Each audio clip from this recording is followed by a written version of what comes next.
Señor, yo te doy gracias por la oportunidad que nos das de compartir juntos. Yo te pido hoy que nos cubras con tu gracia y nos permitas acercarnos a tu palabra con la reverencia y la humildad que ésta merece, más aún cuando nos acercamos a un tema tan delicado como el tema de la violencia que aparece en estos relatos.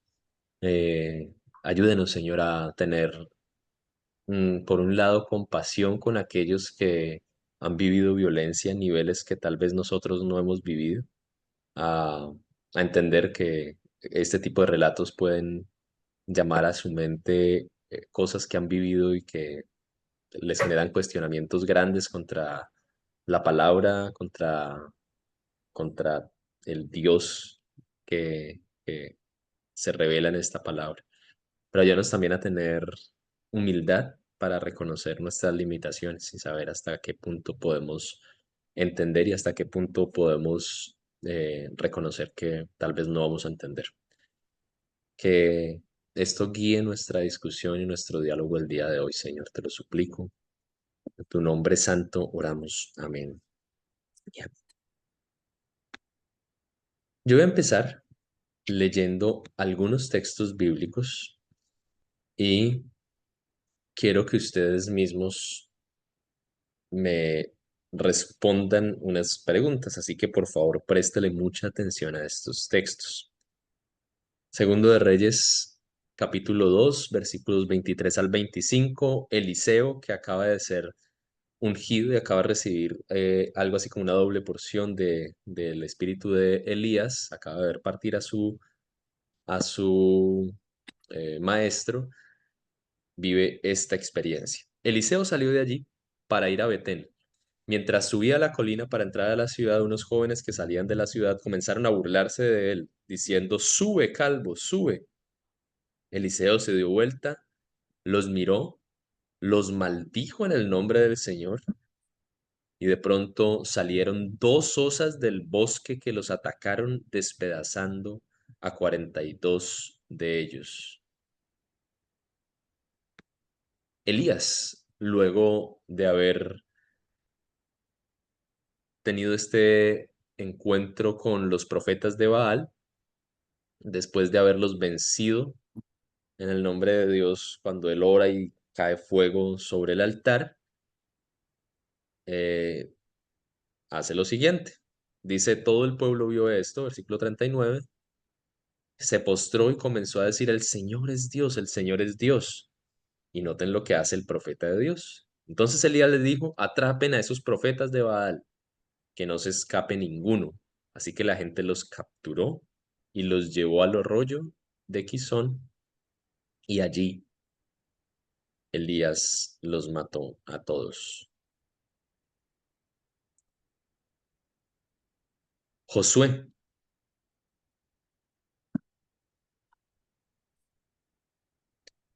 Josué en diferentes partes tiene relatos muy similares a estos.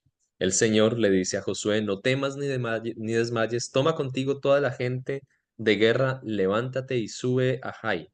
Mira, yo he entregado en tu mano al rey de Jai, a su pueblo, a su ciudad y a su tierra, y harás a Jai y a su rey como hiciste con Jericó y a su rey, solo que sus despojos y sus bestias las tomarán para ustedes.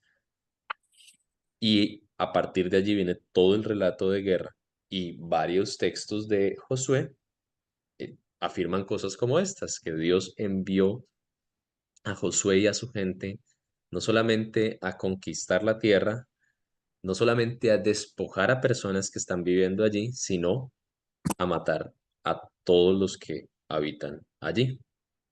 Y uno podría decir, bueno, esto es parte de lo que pasó en el tiempo de Josué porque estaban de conquista, pero aún así puede ver uno más adelante, primero de Samuel capítulo 15, que al primer rey de Israel, a Saúl, Dios le encarga algo muy similar.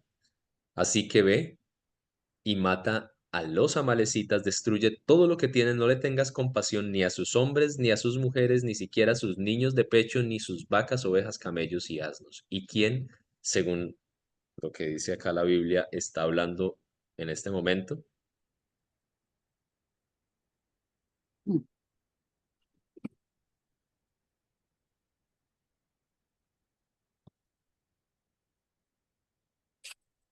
es Samuel, pero Samuel afirma que estos son palabras de quién? El Señor dice, Señor Palabras de los de ejércitos. el Señor. Obviamente, ustedes han leído textos como estos, seguramente los han leído muchas veces, y quiero empezar haciéndoles la pregunta yo a ustedes.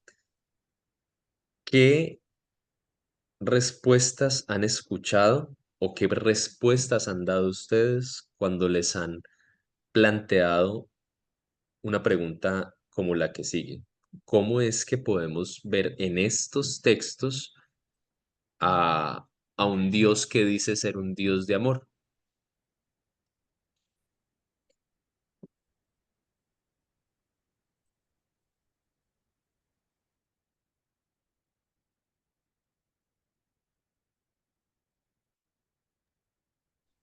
Pues en este momento recuerdo que alguna vez escuché una enseñanza de un pastor en la iglesia donde crecí que relacionaba la violencia del Antiguo Testamento y el derramamiento de sangre de los injustos, de los malvados, de los que no eran pueblo de Dios, a filo de espada y todo eso, como una manera de redención, entre comillas, que Dios permitía ese derramamiento de sangre porque había una ley espiritual, la ley que todos conocemos, de que sin derramamiento de sangre no hay remisión de pecados. Entonces, que por eso era que debían morir así.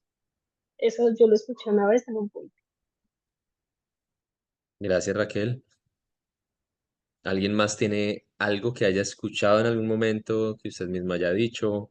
O simplemente alguna idea que en este momento se le ocurra cuando escucha, hay textos que hablan, y estos son solamente algunos botones para la muestra que he sacado, pero si miramos en especial la sección de libros que estamos estudiando, los libros históricos del Antiguo Testamento o los profetas anteriores, vamos a darnos cuenta que son libros que están muy llenos de violencia.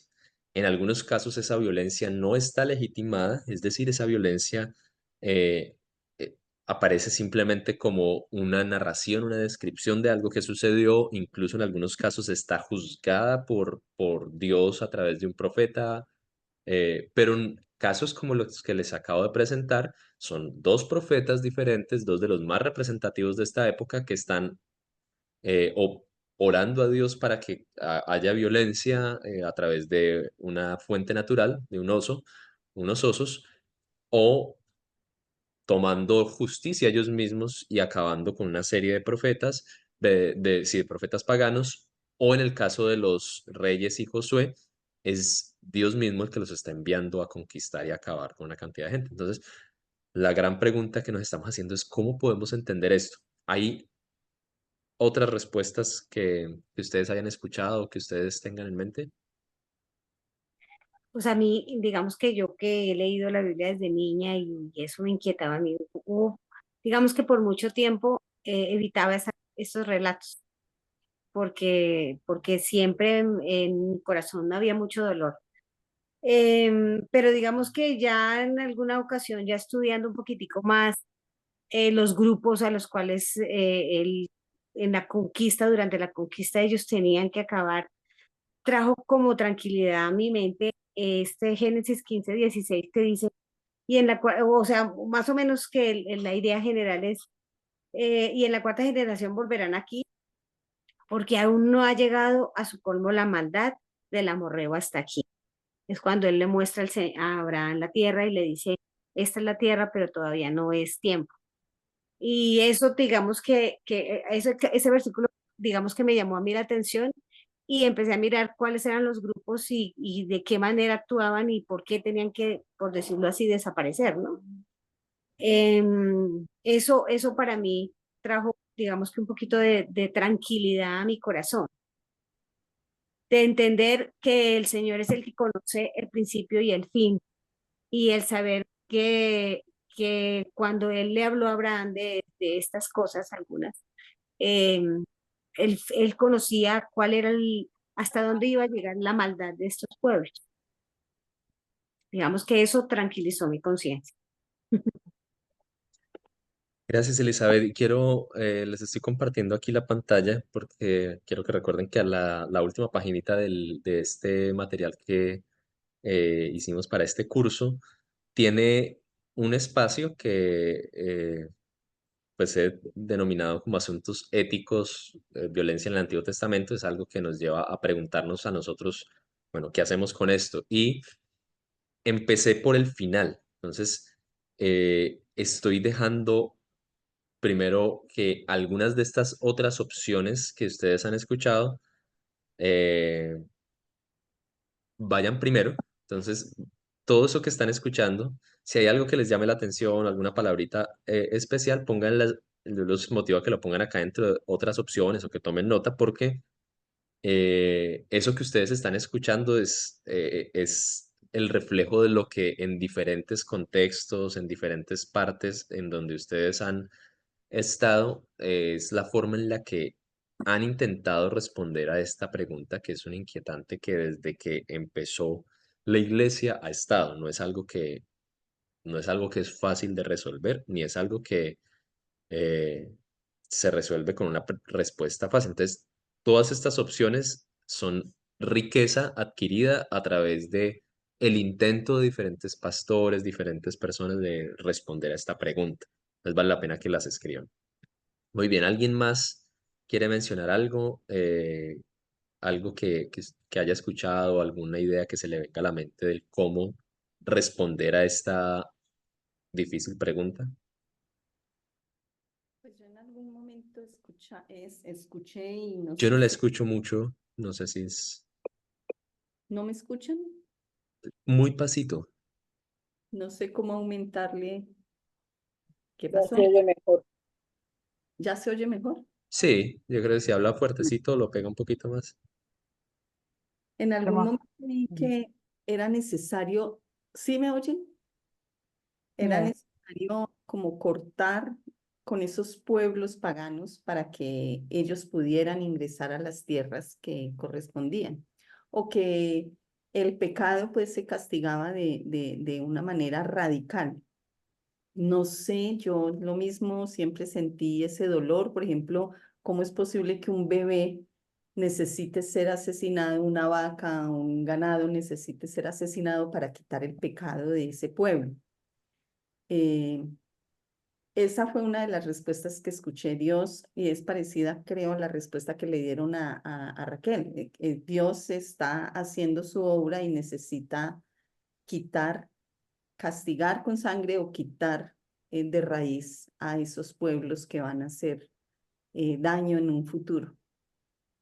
Y creo que también lo argumentaban diciendo, mire, por ejemplo, este pueblo que no quitaron, no sé si son los de Ai, creo que no quitaron y miren el daño que hicieron después al dejarlos ahí en medio de ellos. Entonces, pues no sé, esta es una de las respuestas que he oído. Muy bien, muchas gracias. Nuevamente, todo esto son respuestas que no van a resolver el problema, pero van a ayudar a pensar, bueno, ¿qué tal si? Y nos ayudan a pensar un poquito más. ¿Alguna respuesta más que no hayamos escuchado? ¿O algo más que se les venga a la mente, algo que pueda aportar más a esta conversación? mm. No, yo lo que iba a mencionar es que hace años había una señora en la iglesia, am, y su hijo, tenía un hijo, o tiene un hijo, que estaba estudiando no sé qué clase que otras cosas él es que estudiaba, y le rechazaba a la mamá que cómo usted podía ella venir a una iglesia donde tenía una Biblia que hablaba de tantos horrores que Dios hacía, que cómo ella podía calcular a un Dios de amor, que fuera un Dios de amor, si con todo con todo lo que la Biblia revelaba. Y ella estaba confundida, ¿no? Y un día habló, yo le daba, la llevaba a la casa. Entonces, pues yo lo que le pude decir es, le dije yo, Dios es Dios, Dios de amor, pero Él hizo todas las cosas y asimismo Él tiene derecho de terminar con lo que él vea que no es bueno para la humanidad, si no, él estaba creando. Y son relatos, eran relatos de después, ¿no? Después del diluvio, después de tantas cosas, o sea, como cuando estaba formando la creación realmente, ¿no? Entonces, pues Dios iba acabando con lo que él veía que tenía que hacer. Y Él es Dios, Él nos hizo y nos da vida y le dio vida a la creación y así mismo pues, Él tiene derecho de terminar con lo que sea. Pero no podemos apartarnos de la mente de que Dios es amor, de la respuesta que le puede dar. Al fin es ellos la que se la llevaron fue lejos de la ciudad para que no viniera más a la iglesia. No sé qué habrá pasado con la señora, pero y lo que decía Elizabeth, yo lo que he tratado es como no leer, ¿no? Como esquivar esas partes porque son impresionantes, pero al mismo tiempo en mi mente es Dios, es Dios.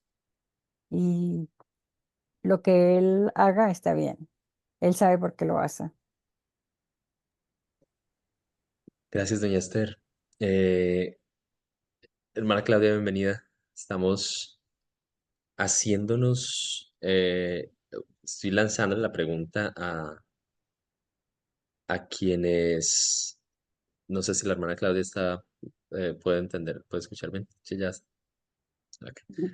Quiero escuchar si de pronto usted o alguien más de los que no ha compartido tiene alguna respuesta que haya escuchado o que haya dado acerca de él, cómo conciliar al Dios de amor con estos relatos de violencia en los que incluso muchas veces él es quien pareciera estar enviando a alguien a cometer un acto de violencia. Yo, Sí, pues por eso estaba varios han luchando por respondido entrar, ya. pastor, para poder oír su respuesta. No, varios han respondido ya. Yo les decía que quise empezar por el final, escuchando qué respuestas han recibido para después dar algunas respuestas que, que son algunas alternativas para pensar en este tema. ¿Te puedo decir algo? Sí, hermana Luz. Bueno, no, yo siempre, y yo creo que nos pasa a varias personas, la Biblia la hemos como verdad, esquivando estos relatos y estas cosas, pero siempre en la mente, a menos en la mente me decía, Dios, cómo nos ama de harto y cómo nos quiere. Nosotros, aunque seamos rebeldes y el pueblo de Israel, no es que sean ellos, nosotros también hemos sido y somos rebeldes, pero Él en su amor infinito, cómo nos amó de harto, nos ama de harto, que dejó que su Hijo muriera para salvarnos. Y Él permite que todo esto tal vez no, pase para que llegue el momento en que, aunque estemos o jóvenes o ya viejos, podamos entender verdaderamente la grandeza de su amor y en la forma que él tal vez no haría, lo vemos como muy cruel, como se dice, pero él en su amor nos está mostrando, en su bondad nos está mostrando su verdadero amor que tiene para cada uno de nosotros.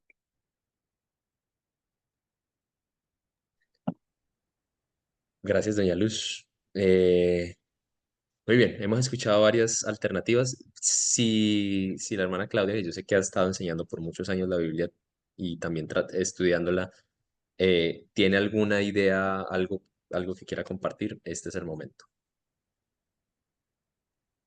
Realmente no, pues en lo que se trata de las guerras y todo eso, nunca me han preguntado, ni no de esas cosas de ahí.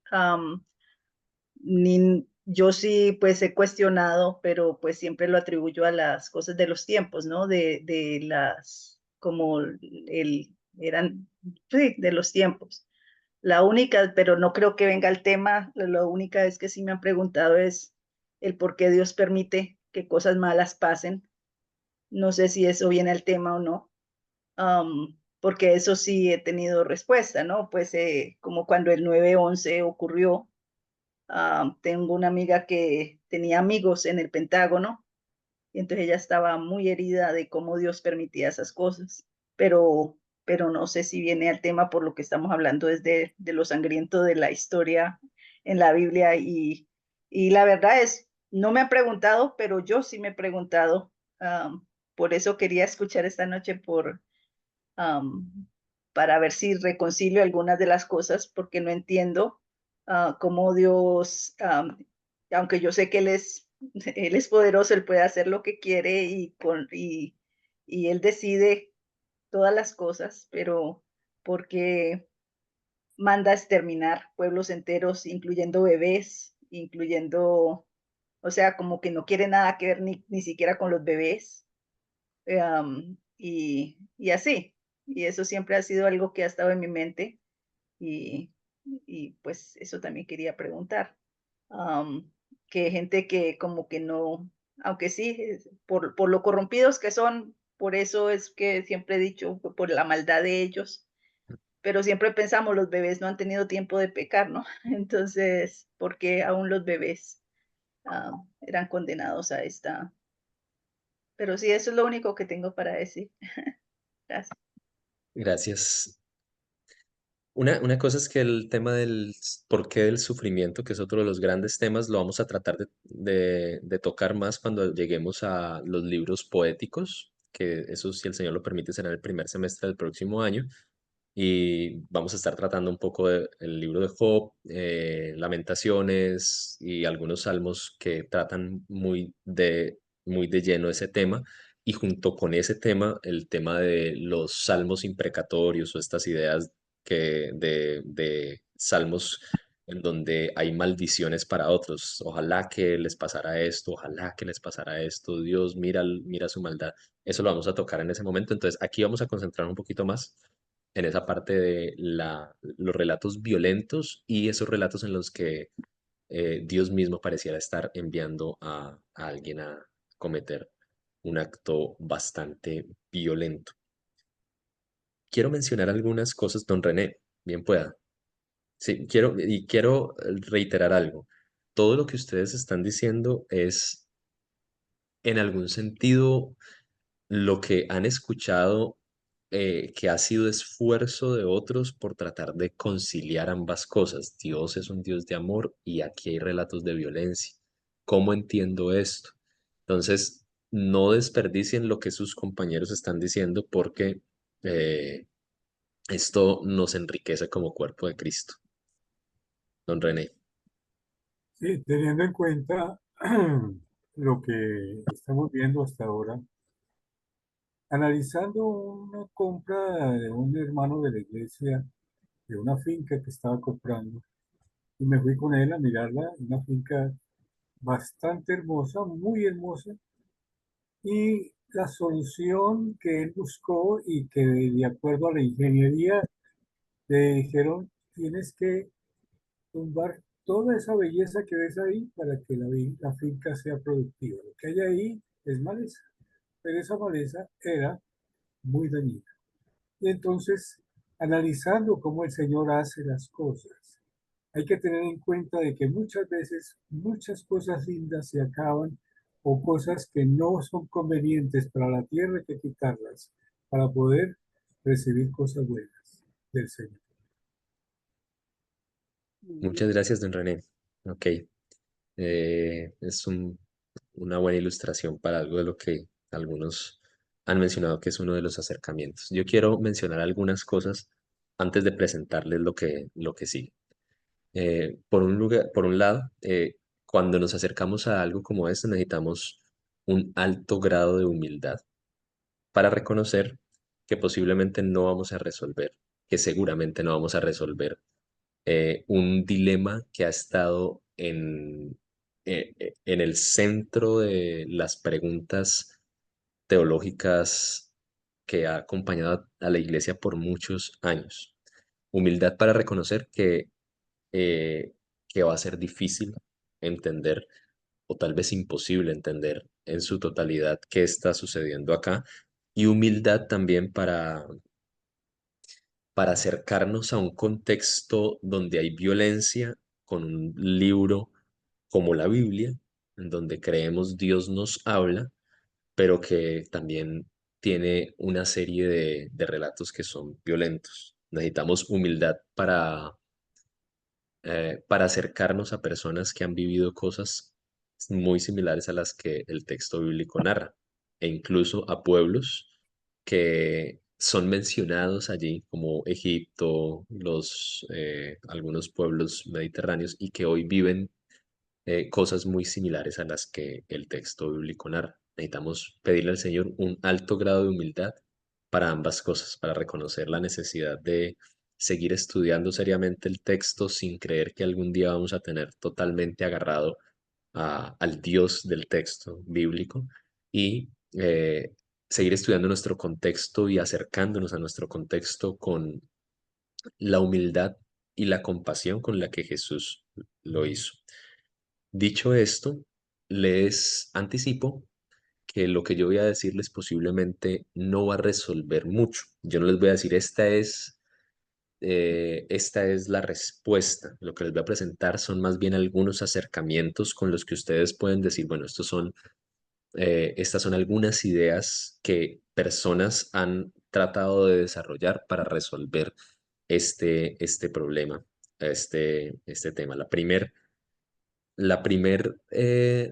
Más que respuesta, al primer grupo de interpretaciones, ustedes lo tienen allí titulado como justificación de de la violencia de acuerdo a el contexto.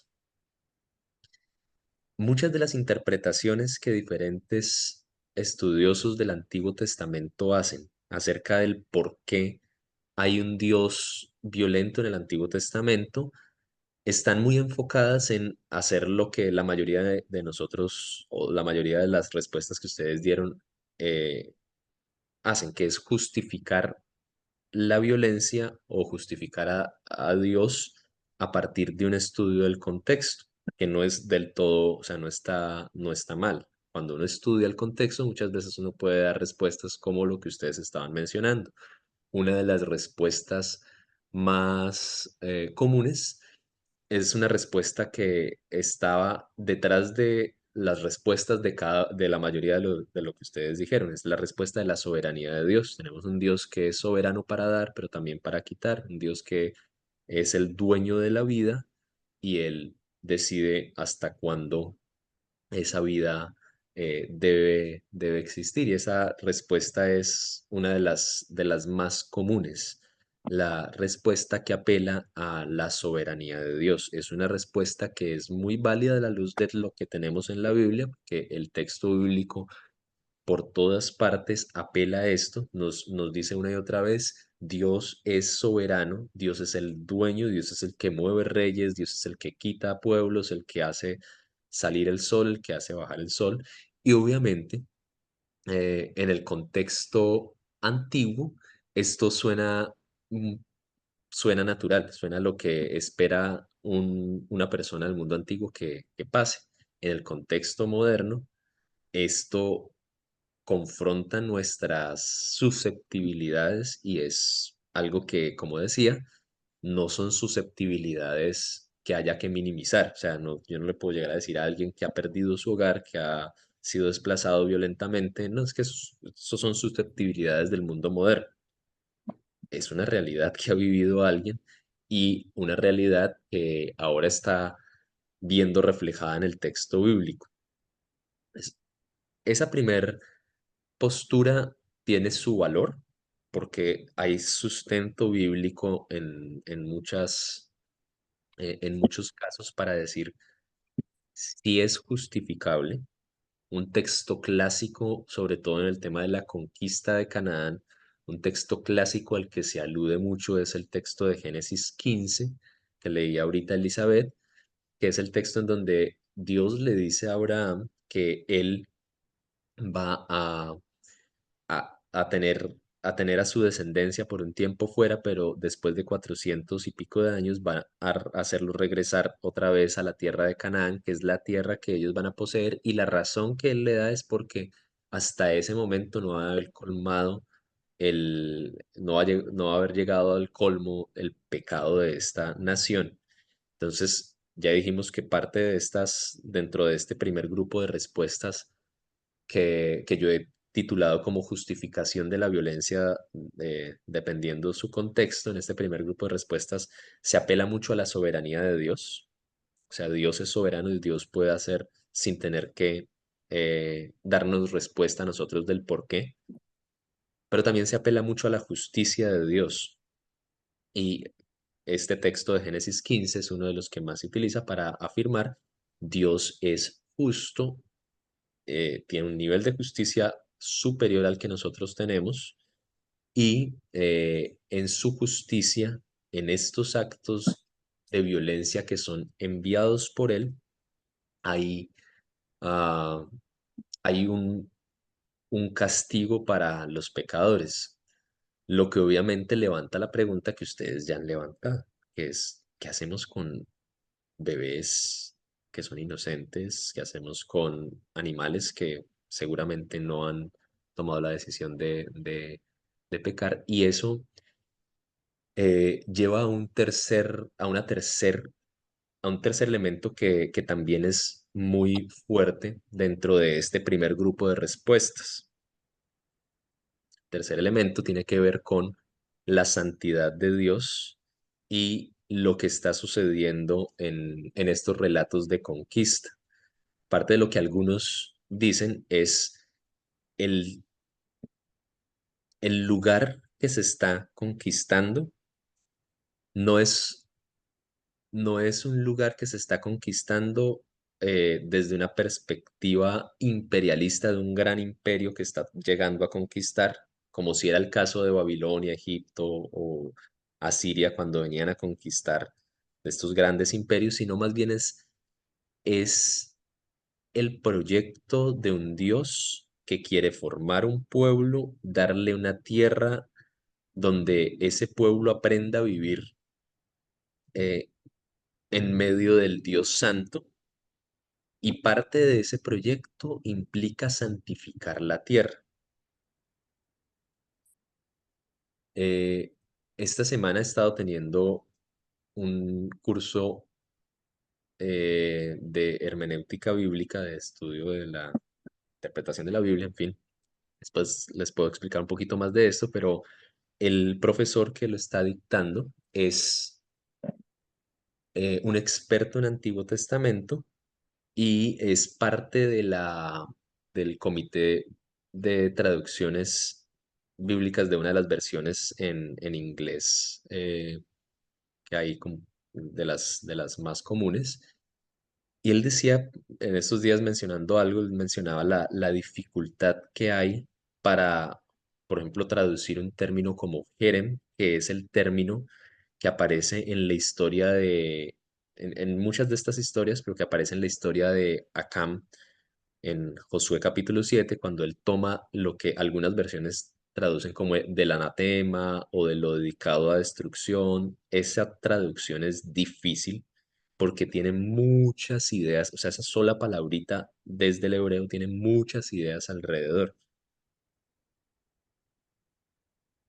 Ese concepto de Jerem, de esto es algo que es destinado para la destrucción, de esto es algo que no es compatible con la santidad de Dios, es parte de lo que algunos utilizan para justificar algunos de estos relatos de violencia.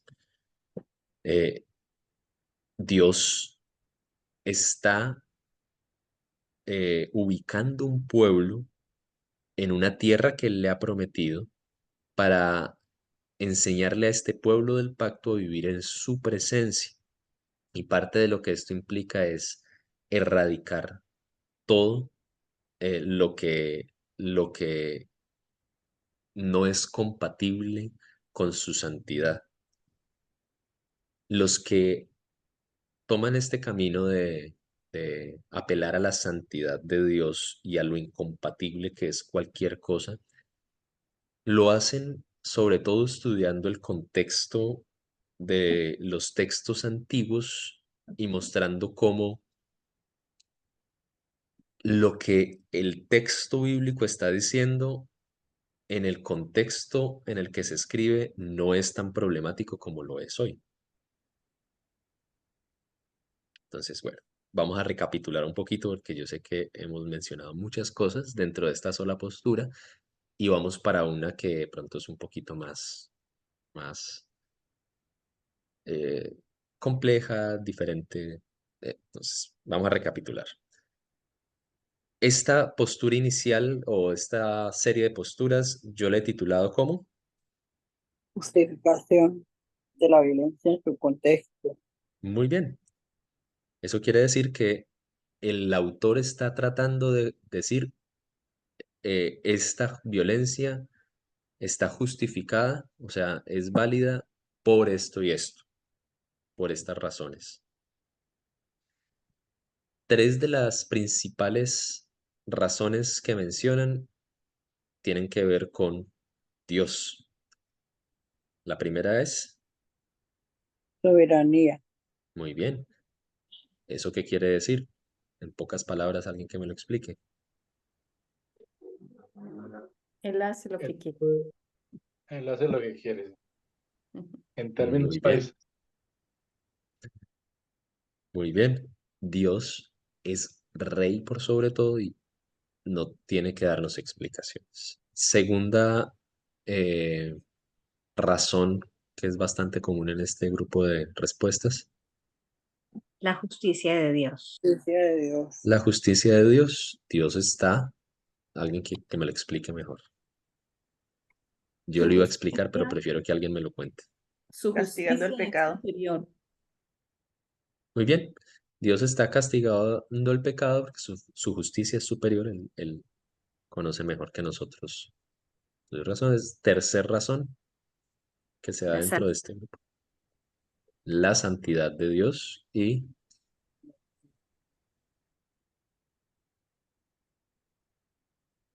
eso, ¿qué tiene que ver la santidad con que esta gente muera? Él erradica todo lo que no es compatible con su santidad. Ok. Ojo, todo lo que les he dicho hasta aquí, no, yo no les estoy diciendo esta es mi postura, ni esta es la postura correcta. De hecho, yo no les voy a decir hoy esta es la postura correcta. Simplemente les voy a decir, estas son algunas posibilidades que, eh, que se han dado, que gente que se pasa sus años estudiando la Biblia da y quiero enfatizar esto. Es, estas respuestas no las damos por simplemente tener un poquito más de conocimiento y ya.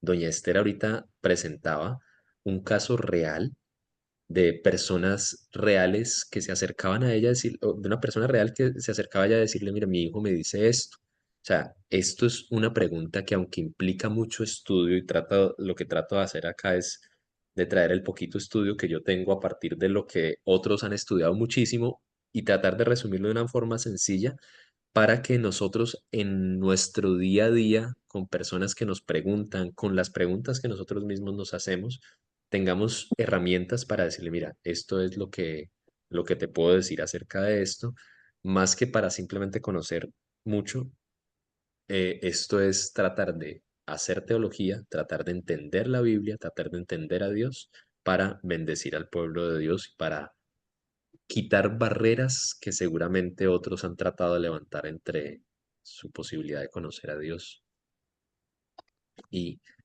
eh, ayudar a conectar en vez de separar. Muy bien, dentro de estas hay otras, estas son las que a mí me parecen honestamente más plausibles. He leído algunos que honestamente me parece que no son, que son más que un intento, o sea, que es un intento de reconciliar el texto con cada uno de estos textos con el amor de Dios, pero me parece que no hacen, o sea, forzan demasiado el texto. La que les voy a presentar a continuación es la que sigue allí, que está titulada El Dios textual versus el Dios real.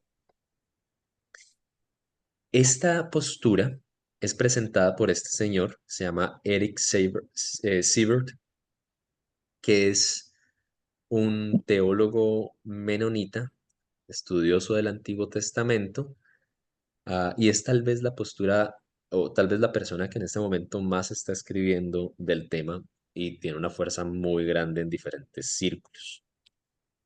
Voy a presentárselas y voy a dejarlos a ustedes que me compartan. Voy a presentarles la forma más, tal vez más simple de entender la postura de Eric Siebert. Eric Siebert hace la diferenciación entre el Dios textual y el Dios real. Básicamente lo que él dice es que Dios permitió que los autores del Antiguo Testamento y de la Biblia en general trajeran consigo cuando escriben la Biblia sus propias presuposiciones culturales. Y en ese sentido, cada vez que tenemos en el Antiguo Testamento relatos que hablan de la violencia de Dios, lo que estos relatos están haciendo es reflejando más las ideas de Dios que se tienen en el contexto que al Dios real.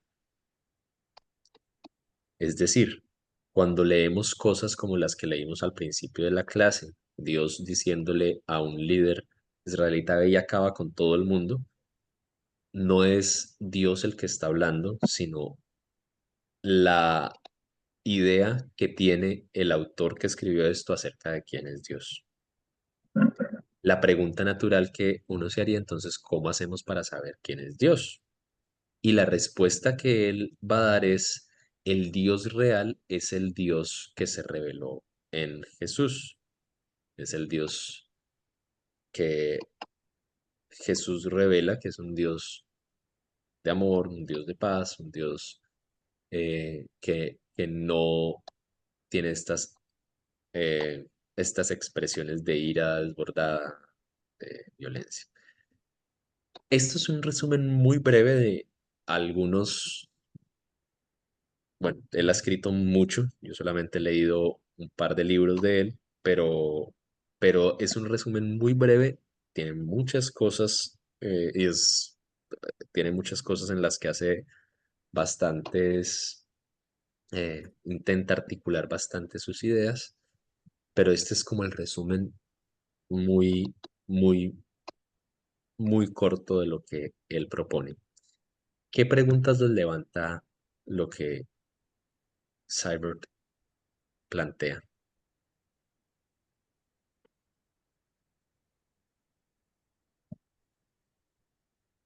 Yo no sé si es pregunta, o sea, voy a pensar más bien en voz alta. Sí, O pregunta o cuestionamiento o pues, lo que... Uno sí. sabe que el autor, todos los autores también tenían, o sea, escriben de acuerdo a su carácter, ¿no? De acuerdo, o sea, el Señor no era que el Señor tomaba a una persona, poseía a una persona y la persona se salía, no contaba a la persona en el momento en que escribía. La persona, los autores, los escritores bíblicos escribieron de acuerdo a su carácter, a su contexto histórico, geográfico, social, sus experiencias, pero no podemos sacar de ahí tampoco el poder sobrenatural de la inspiración de Dios. Entonces, pues ahí quedaría como por fuera de alguna manera esto, ¿no? O sea, cada uno escriba como de acuerdo a su experiencia y yo me hago a un lado y lo dejo escribir lo que crean. Y eso me parece que es un poco peligrosa esa postura. Sabemos que el Señor es el Dios, el Señor Jesús es el Dios el único que revela completamente la gloria de Dios. Y él en el Nuevo Testamento, en sus palabras, dice, oíste que fue dicho, pero yo les digo, ustedes oyeron que diente por diente, eh, ojo por ojo, pero yo les digo, yo no vine a abrogar la ley, sino a hacerla cumplir. O sea, uno entiende que el Señor sí hace algunas, si lo pudiéramos llamar así, y tal vez estoy equivocada, algunas correcciones, pero yo creo que más a lo que se escribió, a la interpretación que se estaba dando la palabra y algunas tal vez enseñanzas que fueron muy fuertes en cuanto a eso.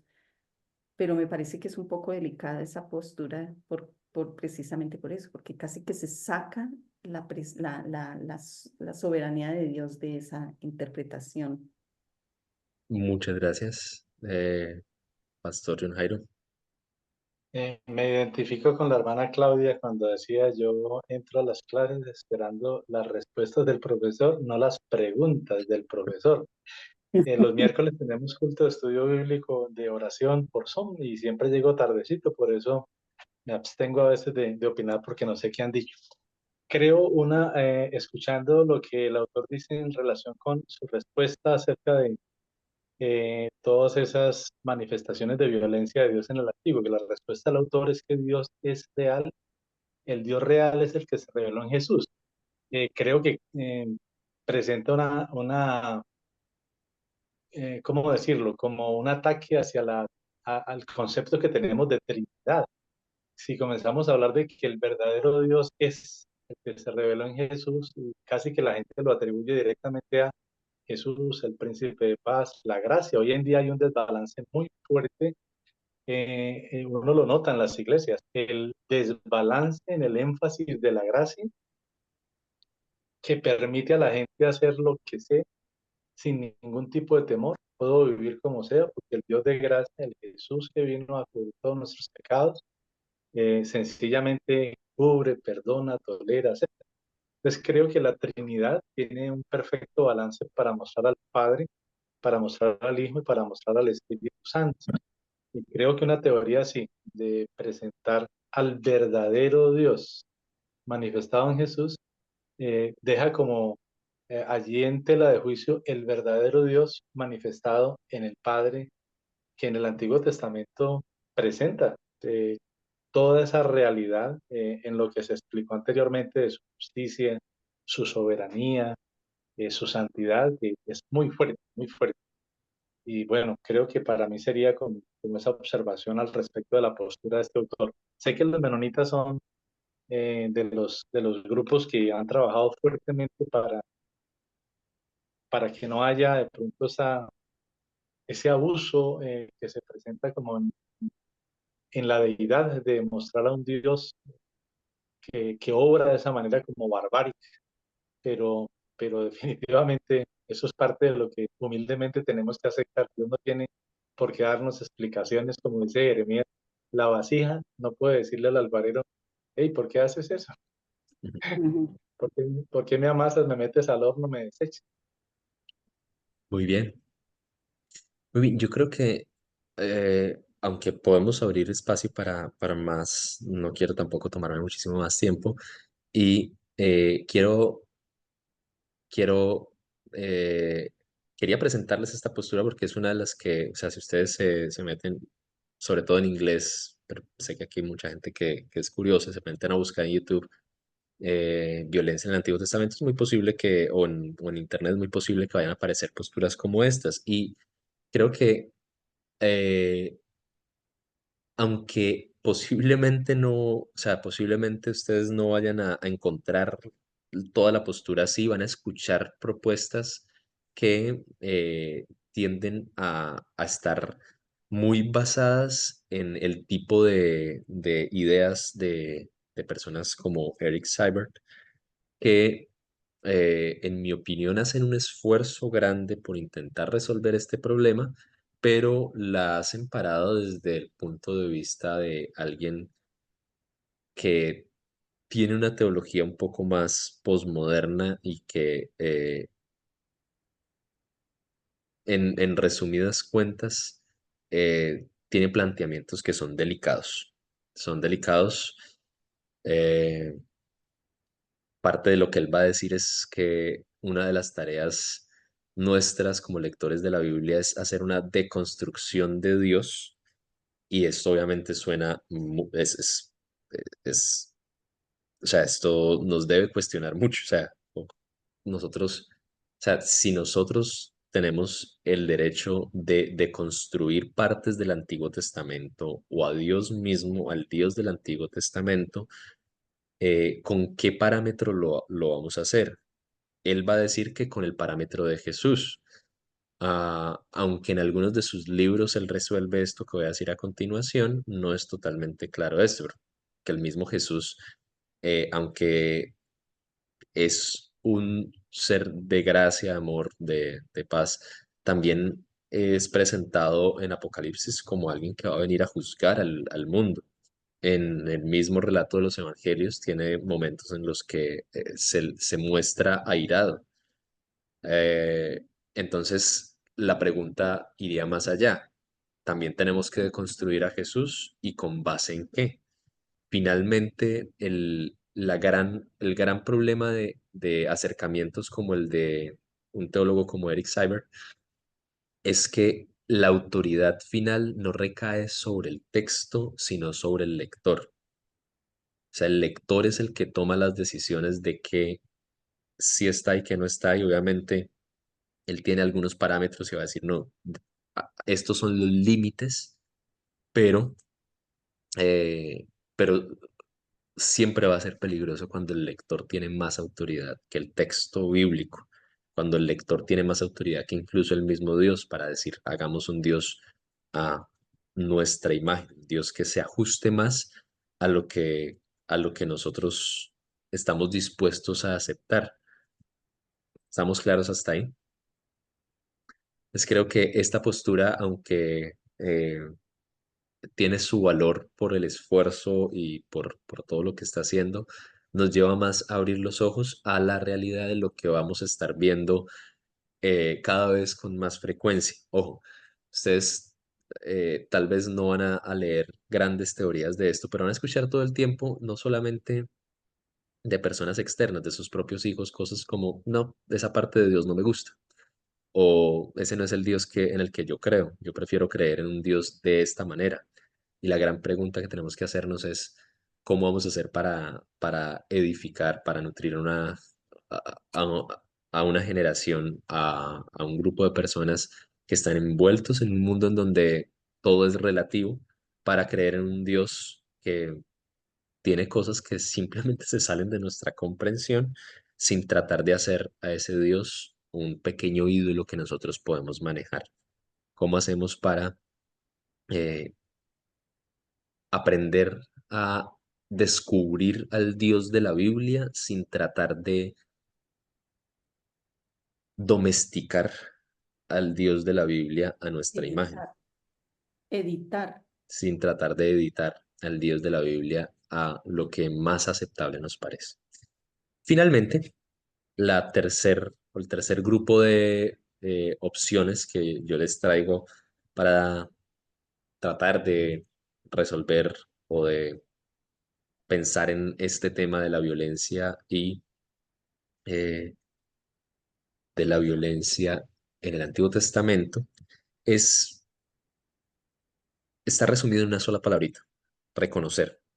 Tenemos la necesidad de reconocer, y yo les presento aquí tres cositas que no van a resolver el problema, pero que sí van a ayudarnos a nosotros a acercarnos, a seguir acercándonos con la diligencia de estudiar el texto, pero con una humildad diferente, reconocer que hay diferencias grandísimas en el contexto.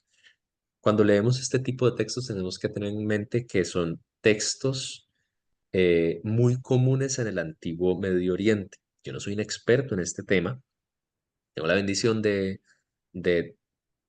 haber estudiado con personas que sí son expertos y de tener eh, ahora mismo el acceso a personas que son expertos número uno en el antiguo Medio Oriente, que se han pasado toda la vida estudiando esos textos del antiguo Medio Oriente en sus propios idiomas, interpretándolos y tratando de entender el Antiguo Testamento a la luz de ese mundo.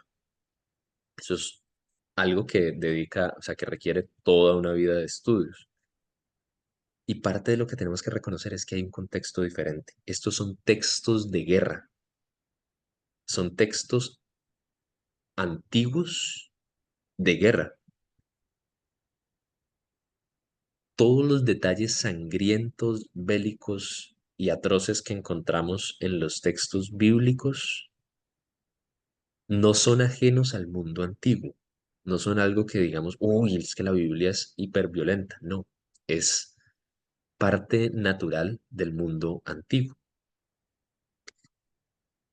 De hecho, algunos argumentan que mucha de esa violencia en extremo, debido al tipo de literatura al que nos acercamos, o sea, textos de guerra, son más bien exageraciones y no cosas que pasan exactamente como el texto las narra y que son lo natural en el mundo antiguo. Nuevamente allí la pregunta que nos tenemos que hacer es, bueno, entonces si esto es un tipo de literatura, ¿hasta qué punto, o sea, dónde llega el límite de lo que el autor está tratando de poner porque es fruto de su naturaleza humana en ese momento y dónde empieza el límite de lo que Dios me quiere revelar en este texto? Y mi respuesta es, tenemos que reconocer nuestras limitaciones.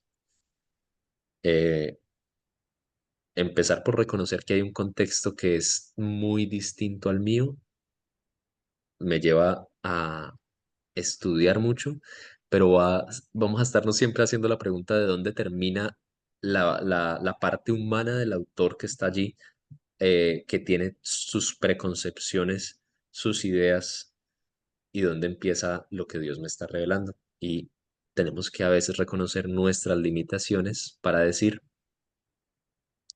definitivamente no logramos entender todo. Y eh, unido con esto, tenemos que reconocer la gran diferencia que hay entre nuestro mundo y el mundo antiguo, pero también en medio de estas limitaciones y estas diferencias, entender que tenemos un Dios que todavía quiere revelarse y entender que ese Dios que todavía quiere revelarse no nos pide que simplemente evitemos estos pasajes difíciles y hagamos, le hagamos el quite.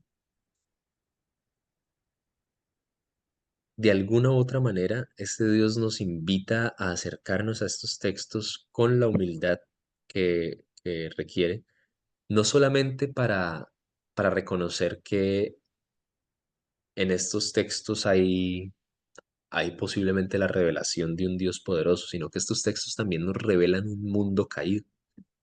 Y muchos de estos textos simplemente muestran lo, lo oscuro que es el mundo, no por razón de que Dios sea oscuro, sino porque desde el principio, desde Génesis, Dios ha sido totalmente claro al presentar eh, la rebelión humana como una de las principales causas de que el mundo esté saturado de violencia, de que el mundo sea un mundo roto.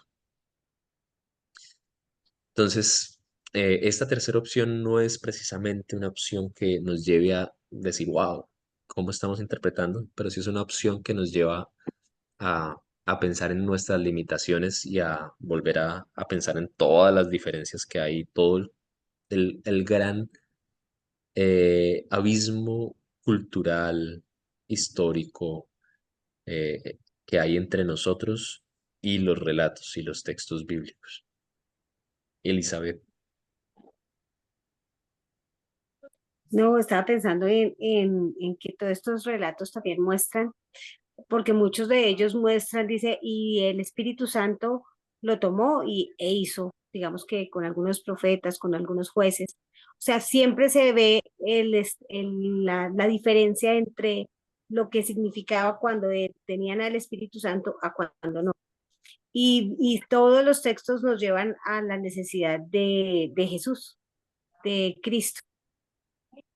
Todos los textos muestran lo que significa el ser humano sin Dios y la necesidad de que su plan, de que se había propuesto desde la eternidad, fuera consumado en Cristo.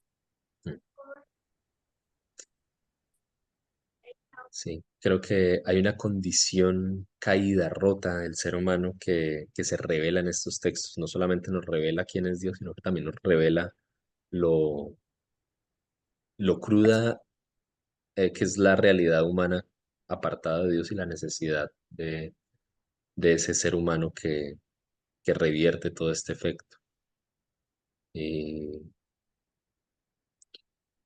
y creo que algo que quiero reiterar es este tipo de textos, como toda la Biblia, pero este tipo de textos tan difíciles nos debe llevar a acercarnos con mayor humildad al texto bíblico y a Dios, reconociendo que no es un Dios al que yo puedo controlar y que yo puedo conocer totalmente. Eh, Jesús Adrián Romero tiene una canción que es basada en los libros de Narnia, que tiene una expresión muy bonita, que es a veces como incómoda, pero que es real. Dice, hablando de Dios, dice, eres, ¿alguien se la sabe? eh, Eres indomable como el como el viento, viento.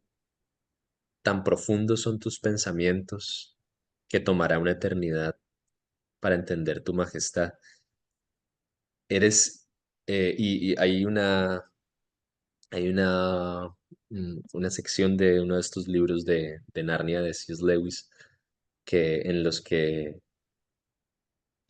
que se reitera una y otra vez hablando de Aslan, que representa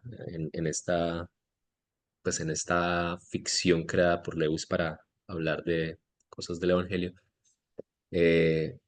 reitera una y otra vez, él no es un león domado, no podemos esperar que actúe a nuestra manera.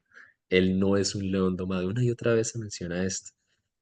Y, y parte de lo que tenemos que recordar nosotros con humildad es cuando nos acercamos a estos textos, podemos decir, mira, no puedo decir lo entiendo totalmente. Y si dijera lo entiendo totalmente, dejaría de ser Dios.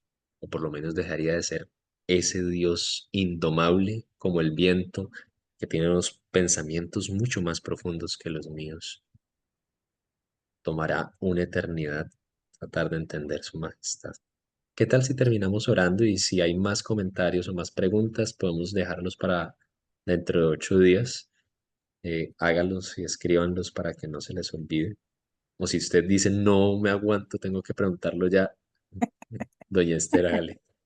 Le vi Sí, esa no cara. pensando de que yo soy muy mala para la cita bíblica, pero yo sé que en la Biblia dice que cuando estemos enfrente del Señor, Él nos va a revelar sus misterios. ¿Lo dice en alguna parte de la Biblia?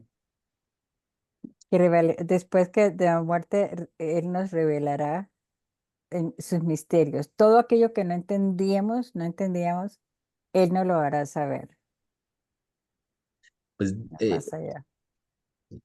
dice en Corintios, ahora vemos en parte, entonces veremos eh, cara a cara.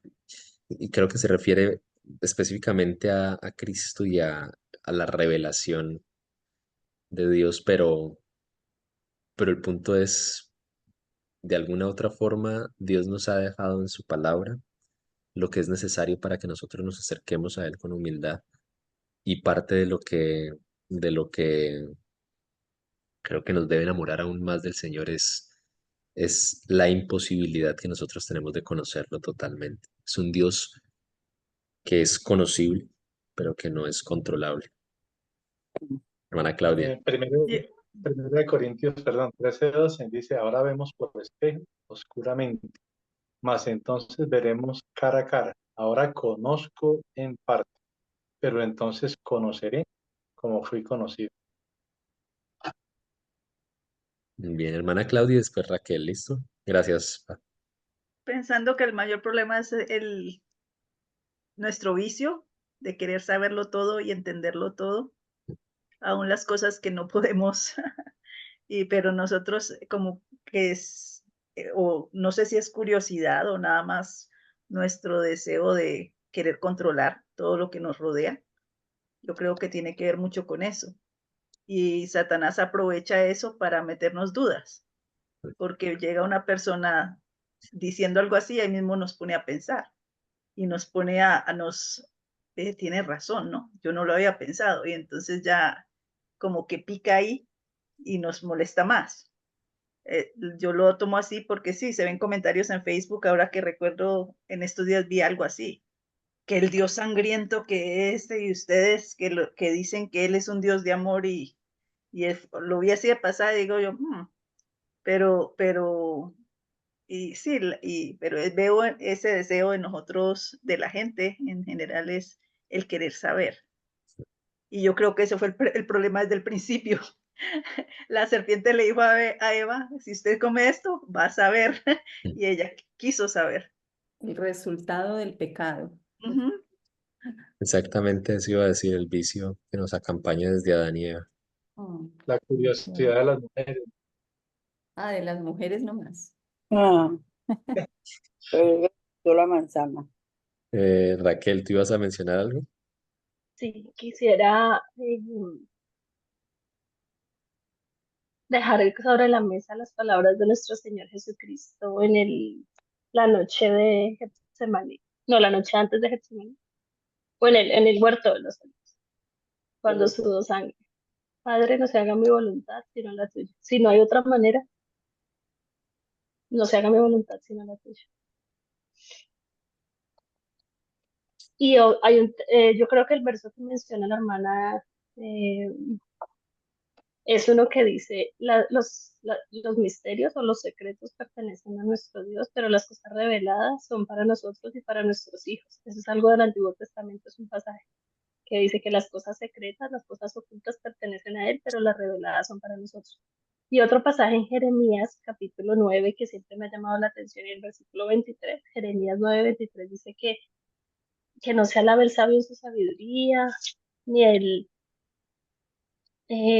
mejor dicho, que lo único en que se puede alabar a una persona es en conocer y entender a Dios, precisamente, que Él es el que hace justicia y juicio en la tierra, misericordia, justicia y juicio en la tierra, porque eso es lo que Él quiere. Jeremías 9:23. Y de Deuteronomio 29:29, que dice, las cosas reveladas son para el hombre, las no Es, reveladas le pertenecen a gracias, Dios. pastor. Ah, Google, estoy aquí buscando en Google todos los textos. Muy bien, yo quiero invitarlos a que terminemos orando y pidiéndole a Dios que nos ayude a ministrar en un mundo violento, no, no haciendo más violencia. Y antes de, de orar, quiero mencionar algo que se me pasó decir. Es lastimosamente lo que la iglesia en muchos momentos históricos ha hecho con estos textos bíblicos. ah, lo que ha hecho ha generado aún más rechazo del Dios que nosotros amamos. Creo que una advertencia clara es si llegó a haber algún momento ese concepto de guerra santa, esto quedó en la Biblia y esto quedó para esa época. Creo que lastimosamente en diferentes épocas la iglesia ha utilizado, tanto católica como protestante, ha utilizado textos bíblicos para validar sus intentos de conquista. Grandes naciones han utilizado textos bíblicos para validar sus intentos de aniquilar a otros, de hacer daño. Incluso nosotros hemos utilizado a veces esos textos para legitimar violencia contra la mujer, contra los mismos niños en ocasiones, y creo que algo que tenemos que pedirle al Señor es que nos dé mucha humildad, como he reiterado desde el principio, para entender que no lo comprendemos totalmente, mucha diligencia para estudiar bien los textos bíblicos y mucho compromiso para aplicar correctamente los textos bíblicos para ser transformados por el poder del Espíritu Santo que nos lleva a vivir emulando lo que Jesús hizo en paz, amor, gozo y no tratando de validar nuestras ideas violentas contra otros a partir de la Biblia. Oremos. Padre, tú eres un Dios lleno de amor, lleno de justicia, lleno de santidad y eres sencillamente imposible de comprender con nuestras mentes limitadas. Rendimos nuestra vida a ti y te pedimos que nos ayudes a vivir con una mayor humildad ministrando en un mundo violento, eh, a partir de este texto bíblico hermoso que nos has dado, porque también tiene partes que son a veces complicadas. Danos, Señor, la sabiduría para ministrar a personas que han vivido situaciones tan violentas, tan difíciles, y enséñanos a vivir a tu manera, Señor. Danos la sabiduría para entender dónde llegan nuestros límites y ayúdanos, Señor, a someter todo lo que somos en adoración. En Cristo Jesús oramos. Amén. Amén. Perdón.